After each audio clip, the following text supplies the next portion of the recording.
The high-tech industry in the Bay Area was started by immigrants from various countries. Your Googles, your Yahoos, your eBays were started by people from other countries who thought they had an idea, came to California. As we kind of say about California, California is to the world as America is to the world. That it attracts this, very entrepreneurial, freedom-loving people who want to make and build things on their own. And they go to California because that is the place most conducive, at least we'd like to think, for these types of innovators. So that was a very unique opportunity to serve in Capitol Hill, to represent Silicon Valley, a very well-educated opportunity. Although there's a very large Muslim population there, many masajids, many Muslim centers. And I was one of the first Muslim staffers on Capitol Hill. At the time that I went, I was the only Muslim staffer, but I wasn't the first. There was another brother named Khalil Munir, who's now since come back to Capitol Hill, who was serving before me. But it became very obvious to me right when I got to Capitol Hill that there is a need for Muslims to be in government, just as was articulated again by the Imam, and people like Prophet Yusuf, who were there in the places where decisions were being made, and that they were able to voice and give advice to those lawmakers, and give, hopefully, ideally, the right advice. And the first bill that I had to deal with, as I mentioned last night to some of our friends, was the Counterterrorism Bill of 1995. This was legislation that was introduced by then President Clinton in the wake of the first World Trade Center bombing in 1993 and the subsequent bombing in Oklahoma City. And law enforcement, particularly the FBI, had come to Congress and come to the President and said, we need more tools to go after domestic and international terrorists because of what we saw at the World Trade Center bombing and what we saw at Oklahoma City from domestic terrorism. So we need more tools like advanced wiretapping, surveillance, and other types of financial transactional powers to regulate and to oversee these types of things. But many members of Congress, liberal, conservative, and everything in between, were concerned about giving those powers to government because of the potential for abuse.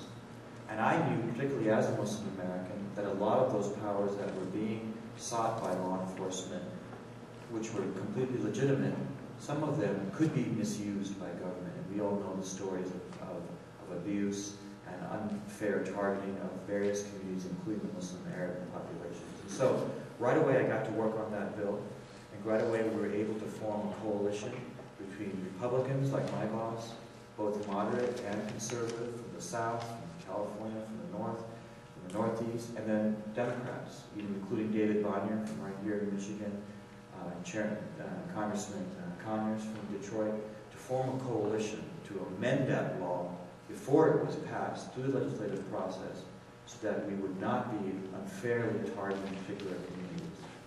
And that right away taught me that Muslims need to be involved in the political process, both as voters, like most of you, as people who talk to their members of Congress, to their local city councilmen, to their state legislators, to their county supervisors, but also as people who seek careers in public service, as staffers, and indeed now we see, most recently, as people elected to higher office, as we have with people like Congressman Keith Ellison and Andre Carson from Indianapolis, where we can have the ability, even after the tragedy of 9/11, even after the backlash of 9/11, and the backlash that has targeted, unfortunately, many Muslim Americans, that this country is a fair country, that the majority of Americans are fair-minded people.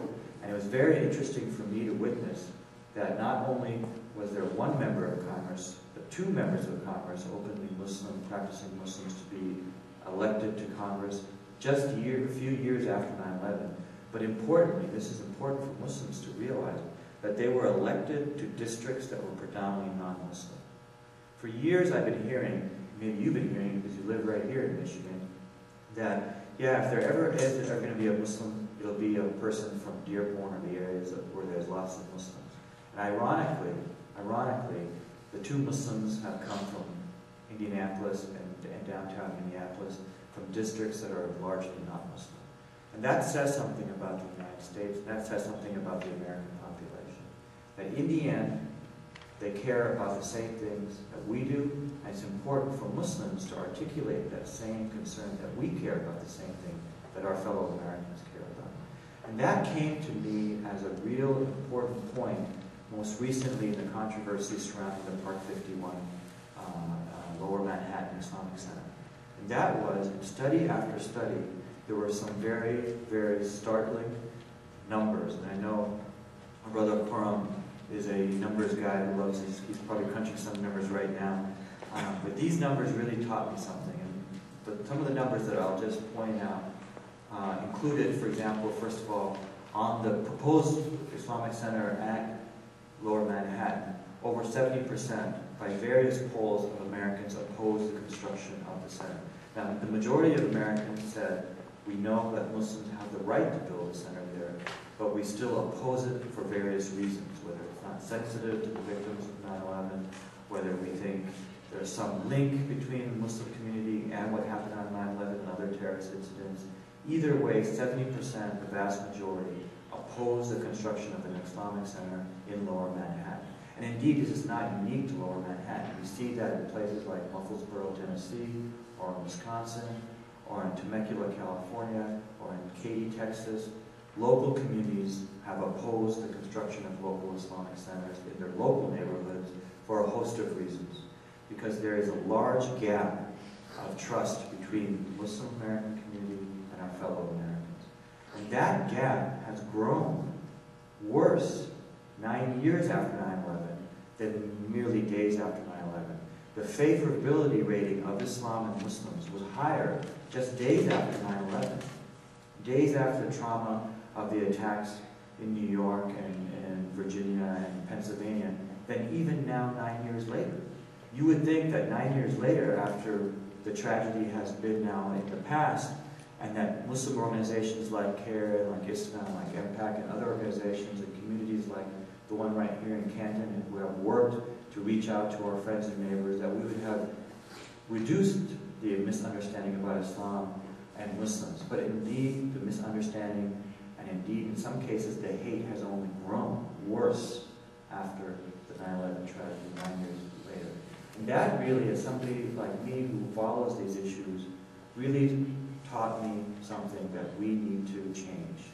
And what we need to change and recognize is two things. First, we need to recognize that since 9/11, there has been a small but vocal group of anti-Muslim bigots, let's just call them what they are, who have been working tirelessly, day in and day out, to really cause fear of Islam, fear of Muslims, and to spread misinformation about Islam and Muslims.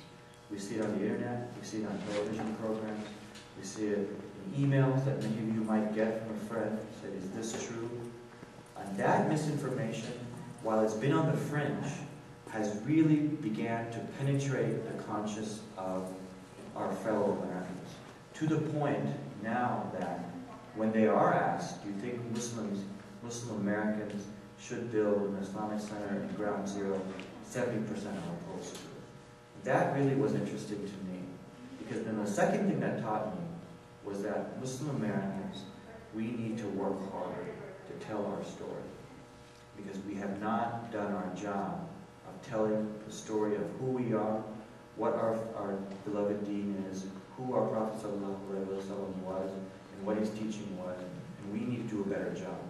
Because we have the wherewithal to do that, we have the ability and the speech and the ability to make those and articulate that message. And I know that we've been trying, but we need to redouble our efforts, because this is so important. And indeed, it's not just a matter of intellectual honesty in a debate that we have in public discourse, but in many cases, it's the very survival of our families and our community. We had a very beautiful khutbah yesterday from the Imam right here in Canton about family, and how Muslims' wealth is measured really by his family. And indeed, it's a matter of protecting our family, because the level of rhetoric that is now being promoted, not only on the fringe by some voices on the internet and by some on some talk radio programs, but really by what I would otherwise describe as responsible people, and in a responsible debate, has reached a level where the next step would not only be the curtailing of Muslim rights, but but indeed there would be hate crimes, an increase in hate crimes, and an increase in violence towards Muslims, because the narrative has been somehow promoted that Muslims are somehow the